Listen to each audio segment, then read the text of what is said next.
নমস্কাৰ এই মুহূৰ্তত আহি পৰিছে ৰাতিপুৱাৰ কেইবাটাও গুৰুত্বপূৰ্ণ খবৰ। আজি 21 জুন। অসমৰ লগতে ভাৰতৰ বিভিন্ন প্ৰান্তৰ পৰা ৰাতিপুৱাৰ কেইবাটাও খবৰ আহি পৰিছে। এই মুহূৰ্তত জনাই আছো এটা গুৰুত্বপূৰ্ণ খবৰ। ৰাজ্যত শীঘ্ৰেই আহি আছে কঠোৰ আইন। গুটখা খাই ৰাজপথত পিক পেলালে ৫,০০০ টকাৰ জৰিমনা। মুকলি স্থানত প্ৰস্ৰাৱ কৰিলেও ১০০ৰ পৰা ৫০০ টকা জৰিমনা বিহা হ'ব। চলিত মাহতেই আনুষ্ঠানিকভাৱে জাননী জাৰি কৰিব প্ৰশাসনে। এটা গুৰুত্বপূৰ্ণ খবৰ। প্ৰাৰম্ভিক পৰ্যায়ত গুৱাহাটীত এই নতুন নিৰ্দেশনাৰ সম্ভাৱনা। অনাগত সময়ত প্ৰতিখন জিলাত প্ৰযোজ্য হ'ব এই আইন। জিলা প্ৰশাসনক কৰ্তৃত্ব দিয়াৰ সম্ভাৱনা ৰাজ্য চৰকাৰৰ। নিকাচ স্বচ্ছ ৰাজ্য গঢ়াৰ ক্ষেত্ৰত ল'ব কঠোৰ সিদ্ধান্ত। আইন উলংঘা কৰিলেই বিহা হ'ব কঠোৰৰ পৰা কঠোৰ শাস্তি। গুটখা ধঁপাত জাতীয় সামগ্ৰীৰ ক্ষেত্ৰতো আহিব পাৰে কঠোৰ নিয়ম। জনাইছো আন এটা খবৰ। দেশজুৰি যুৱ প্ৰজন্মক জেল ভৰোৱা আন্দোলন কৰাৰ আহ্বান জনাইছে CJPৰ প্ৰতিষ্ঠাপক অভিজিতে। দেশজুৰি যুৱ প্ৰজন্মক জেল ভৰোৱা আন্দোলন কৰাৰ আহ্বান জনাইছে কক্ৰোচ জনতা পাৰ্টিৰ প্ৰতিষ্ঠাপক অভিজিতে। জনাইছো পৰৱৰ্তী খবৰ। 23 জুনত ঘোষণা হ'ব 2026ৰ HSSC কম্পাৰ্টমেণ্টৰ পৰীক্ষাৰ ফলাফল। আজি সামাজিক মাধ্যমত এই ঘোষণা কৰিছে শিক্ষামন্ত্ৰী ৰণোজ পেগুৱে। অহা 23 জুনত ঘোষণা কৰা হ'ব 2026ৰ HSSC কম্পাৰ্টমেণ্টেল পৰীক্ষাৰ ফলাফল। আন এটা খবৰ। আগন্তুক 4 দিনলৈ ৰাজ্যত জাৰি কৰা হৈছে অৰেঞ্জ এলাৰ্ট। কিয়নো আগন্তুক 4 দিনলৈ ৰাজ্যত ধুমুহা গাজনিৰে প্ৰচণ্ড ধুমুহা বৰষুণ হোৱাৰ সম্ভাৱনা। এই মুহূৰ্তত এটা ডাঙৰ খবৰ জনাইছো। ধুমুহা গাজনিৰে আহি আছে প্ৰচণ্ড ধুমুহা বৰষুণ। 23 জুন পৰ্যন্ত ৰাজ্যত জাৰি কৰা হৈছে অৰেঞ্জ এলাৰ্ট। গুৰুত্বপূৰ্ণ খবৰ। যিকোনো মুহূৰ্ততে বতৰে কাল ৰূপ ধাৰণ কৰাৰ সম্ভাৱনা আছে। চিৰাং, বঙাইগাঁও, বৰপেটা, গোৱালপাৰা, ডিমা হাছাওত জাৰি কৰা হৈছে অৰেঞ্জ এলাৰ্ট।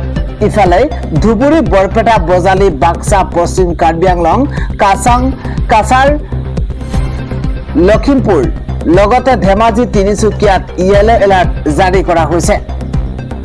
ধেমাজি, তিনিচুকীয়াত য়েলো এলাৰ্ট জাৰি কৰা হৈছে।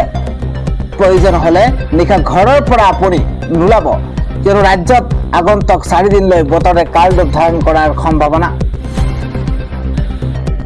ইফালে কালি প্ৰচণ্ড ধুমুহা বৰষুণৰ মাজতে ৰাজ্যত ভয়ংকৰ ঘটনা সংঘটিত হৈছে। নিশা ৰাষ্ট্ৰীয় ঘাইপথত ভাগৰি পৰিছে প্ৰকাণ্ড গছ আৰু তাৰ পাছতেই এক ভয়ংকৰ ঘটনা সংঘটিত হৈছে। এখন 4চকীয়া বাহনৰ ওপৰত বাগৰি পৰিছে প্ৰকাণ্ড গছ। ঘটনাস্থলীত উপস্থিত হৈছে আৰক্ষী দুৰ্যোগ প্ৰশমন বিভাগৰ লোক। দুৰ্ঘটনাস্থলীত উপস্থিত হৈছে প্ৰশাসনৰ লোক। গছ বাগৰি দীৰ্ঘ সময়লৈ ব্যাহত হৈ পৰিছে যাতায়াত ব্যৱস্থা। চিপাঝাৰৰ 15 নম্বৰ ৰাষ্ট্ৰীয় ঘাইপথত সংঘটিত হৈছে এই ভয়ংকৰ ঘটনা। জনাইছো পৰৱৰ্তী খবৰ। পুনৰ ষ্ট্ৰেইট অফ হৰমুজ বন্ধ কৰিলে ইৰাণে। এটা ব্ৰেকিং এই মুহূৰ্তত জনাইছো। আমেৰিকা, ইজৰাইলে যুদ্ধবিৰতি ভংগৰ অভিযোগ উত্থাপন হৈছে। যুদ্ধবিৰতি নামানি লেবাননত ধাৰাসাৰ আক্ৰমণ কৰিছে ইজৰাইলে। ইজৰাইলৰ আক্ৰমণৰ পাছতে পুনৰ হৰমুজ বন্ধ কৰি দিলে ইৰাণে। এটা ডাঙৰ খবৰ এই মুহূৰ্তত জনাইছো। ষ্ট্ৰেইট অফ হৰমুজ বন্ধ কৰি ইৰাণৰ স্পষ্ট ঘোষণা। আমেৰিকা, ইজৰাইলে ভংগ কৰিছে যুদ্ধবিৰতি। যুদ্ধবিৰতি ভংগৰ বিপৰীতে এয়া কেৱল প্ৰথমটো পদক্ষেপহে। পুনৰ ইজৰাইলে আক্ৰমণ কৰিলে পৰিস্থিতি অধিক ভয়াৱহ হ'ব। অৱশ্যে হৰমুজ বন্ধ কৰাৰ কথা এতিয়াও স্বীকাৰ কৰা নাই আমেৰিকাই। শান্তি চুক্তি স্বাক্ষৰৰ পাছতো লেবাননত বাৰে বাৰে আক্ৰমণ ইজৰাইলৰ। আমেৰিকাই কৰা শান্তি চুক্তিৰ পাছতো ক্ষান্ত হোৱা নাই ইজৰাইল। শান্তি চুক্তিত ব্যাঘাতৰ সৃষ্টি কৰি পৰিস্থিতি অশান্ত কৰিছে ইজৰাইলে। যুদ্ধবিৰতি নামানি লেবাননত ধাৰাসাৰ আক্ৰমণ ইজৰাইলৰ। আন এটা খবৰ। শিক্ষামন্ত্ৰীয়ে পদত্যাগ নকৰালৈ প্ৰতিবাদ কৰিম।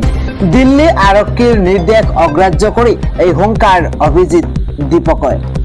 এটা ব্ৰেকিং নিউজ এই মুহূৰ্তত আৰক্ষীক চেলেঞ্জ দি CJPৰ প্ৰতিষ্ঠাপক অভিজিৎ দীপকে শিক্ষামন্ত্ৰী ধৰ্মেন্দ্ৰ প্ৰধানে পদত্যাগ নকৰালৈ প্ৰতিবাদৰ হুংকাৰ দিছে। প্ৰতিবাদৰ সময়সীমা বৃদ্ধিৰ বাবে আৰক্ষীক আবেদন জনাইছিল অভিজিৎ দীপকে। অভিজিতৰ আবেদন খাৰিজ কৰি আৰক্ষীৰ স্পষ্ট ঘোষণা, অতি শীঘ্ৰেই যন্ত্ৰৰ মন্ত্ৰৰ খালী কৰক CJPৰ প্ৰতিবাদকাৰীয়ে। দিল্লী আৰক্ষীৰ নিৰ্দেশক চেলেঞ্জ দি এই ঘোষণা কৰিছে অভিজিৎ দীপকে। কক্ৰোচ জনতা পাৰ্টিৰ প্ৰতিবাদ অব্যাহত থাকিব।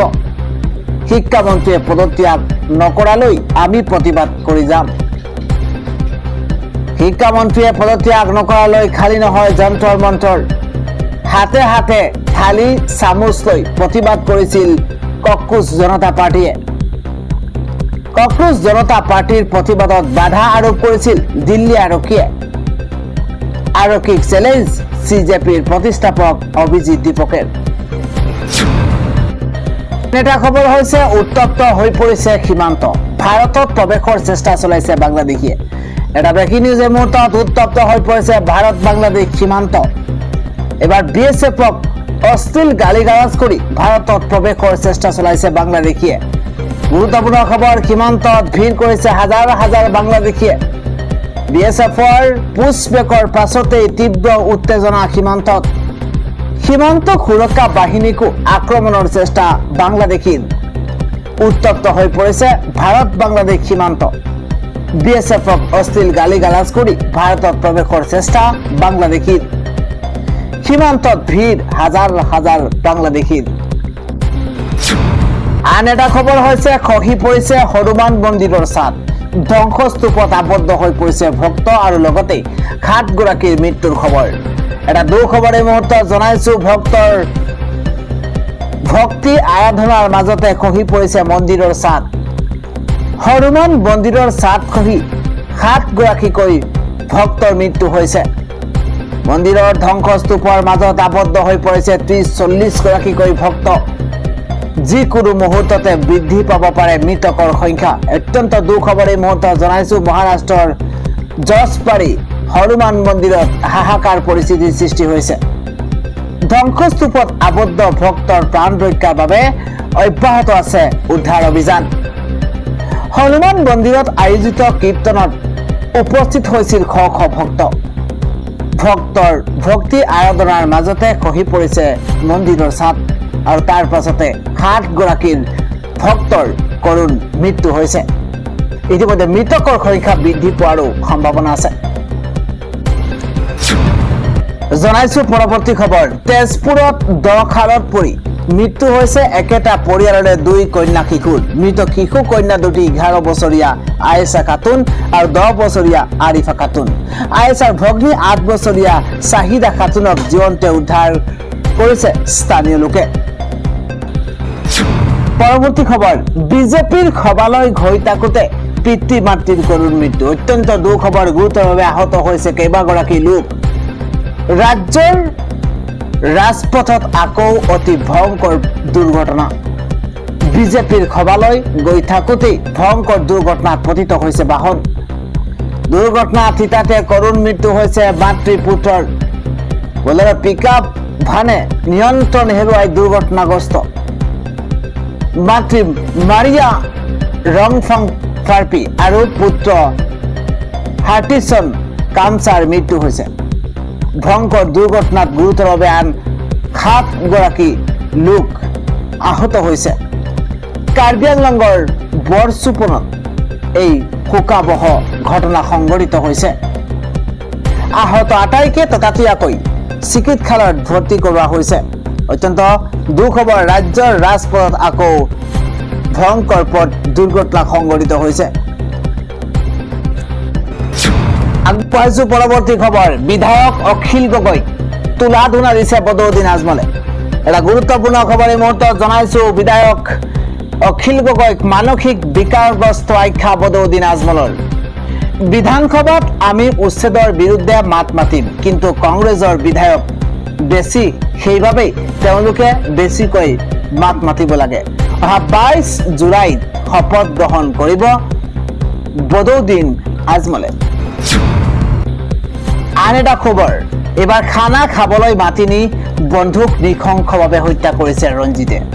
এটা দুখবৰ, নিজ বন্ধুক খানা খাবলৈ মাতি নি এক ভয়ংকৰ কাণ্ড কৰিছে। মৰিয়াই নিজ বন্ধু সাগৰ বৰ্মনক হত্যা কৰিছে ৰঞ্জিত বিশ্বাসে।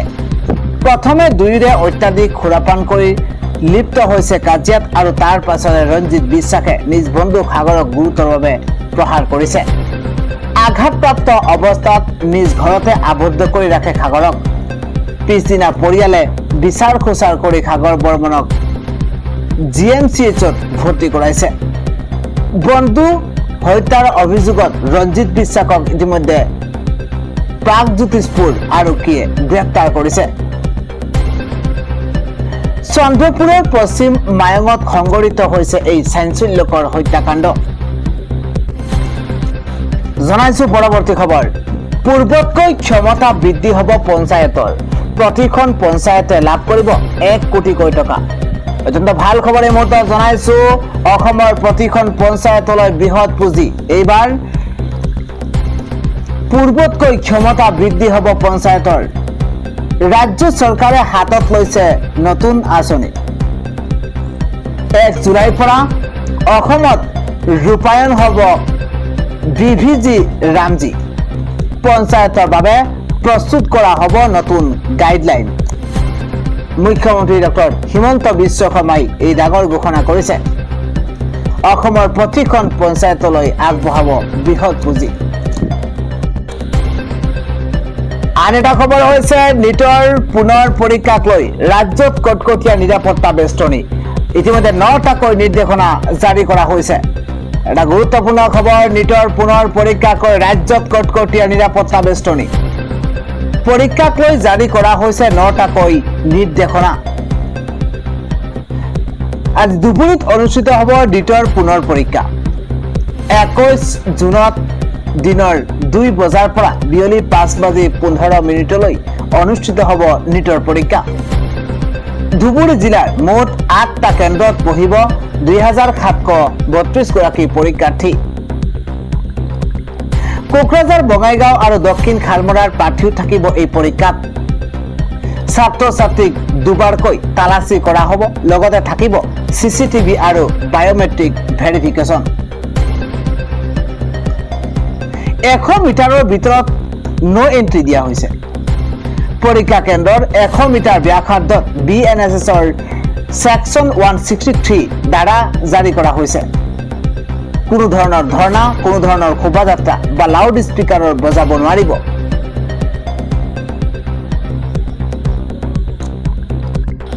শিক্ষাৰ্থীসকলৰ বাবে STCয়ে দিছে বিনামূলীয়া বাছ সেৱা। পৰীক্ষাৰ সময়ত যাতে কোনো কাৰণতে বিদ্যুৎ কৰ্তন নহয় তাৰ বাবে APDCLৰ তৰফৰ পৰা বিশেষ নিৰ্দেশনা দিয়া হৈছে। জনাইছো পৰৱৰ্তী খবৰ, অসম এতিয়া অশান্ত জৰ্জৰ অঞ্চল নহয়।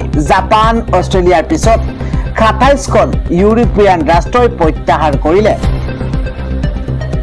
অসমত থকা সীমাবদ্ধতা। এটা ব্ৰেকিং নিউজ, ৰাজ্যবাসীৰ কাৰণে ভাল খবৰ, কিয়নো অসম এতিয়া অশান্ত জৰ্জৰ অঞ্চল নহয়।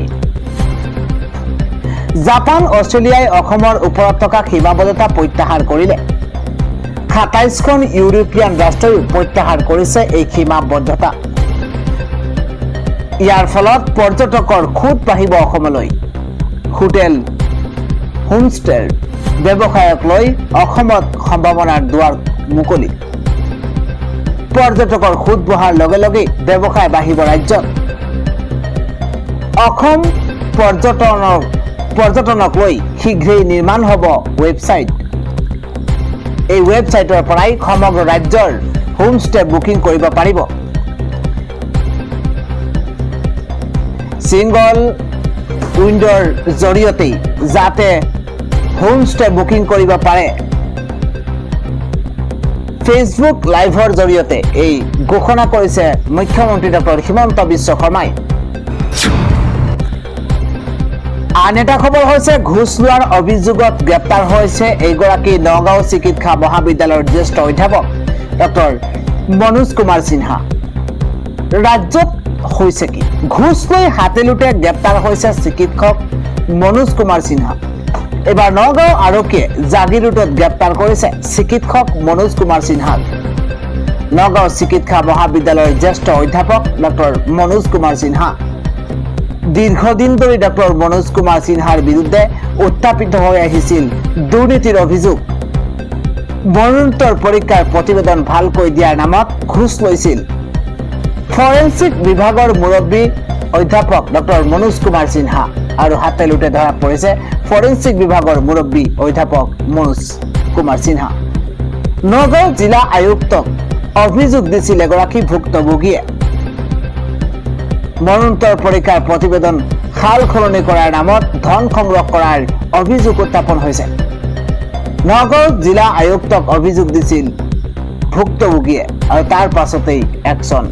দুৰ্ঘটনাত একমাত্ৰ পুত্ৰক হেৰুওৱা পিতৃ মাতৃৰ পৰাও দাবী কৰিছিল উৎকোচ। উৎকোচ দিয়াৰ ভিডিঅ' জিলা প্ৰশাসনে কৌশলেৰে গোপন কেমেৰাত আবদ্ধ কৰিছিল। পৰৱৰ্তী খবৰটো হৈছে 6 জুলাইৰ পৰা আৰম্ভ অসম বিধানসভাৰ বাজেট অধিৱেশন। 10 জুলাইত দাখিল হ'ব ৰাজ্যৰ 2026-27 বিত্তীয় বৰ্ষৰ বাজেট। বিধানসভা সচিবালয়ে প্ৰকাশ কৰিলে সাময়িক সময়সূচী। 13 জুলাইৰ পৰা 15 জুলাইলৈ বাজেটৰ ওপৰত সাধাৰণ আলোচনা আৰু 23 জুলাইত গৃহীত হ'ব অসম বিনিয়োজন বিধেয়ক।